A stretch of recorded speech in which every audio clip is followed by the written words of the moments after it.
কোনদিন শুনেছেন কেউ সুন্নি ওলামা গালি দেয়? না। চোদ রান্ডি কাপোত খানকে চোদার মাদার চোদ সালা ফোন করেছিস সালা শুয়ারের বাচ্চা, জাতি শুনবে আপনার রেকর্ড।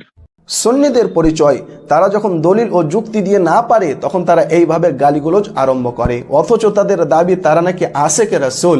সহিহ বুখারীর 3559 নম্বর হাদিস, রাসূলুল্লাহ জীবনে কোনোদিন গালি দেননি।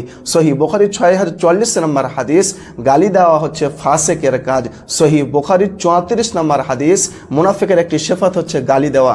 সুনানে তিরমিজির 2002 নম্বর হাদিস, আল্লাহ তাআলার নিকটে নিকৃষ্ট ব্যক্তি ওই যে ব্যক্তি গালি দেয়, মুমিন ব্যক্তি কোনোদিন গালি দিতে পারে না। সুনানে তিরমিজির 1977 নম্বর হাদিস, আল্লাহ তাআলার নিকটে নিকৃষ্ট ব্যক্তি ওই যে ব্যক্তি মানুষকে শরীয়তের কথা বলে কিন্তু নিজেই শরীয়তকে ফলো করে না। সূরা সফ সূরা নম্বর 60 আয়াত নম্বর 2-3।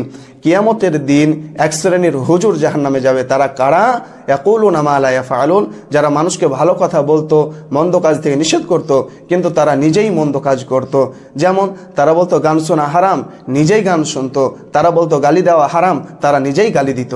এই মালে কোনো ভেজাল আছে?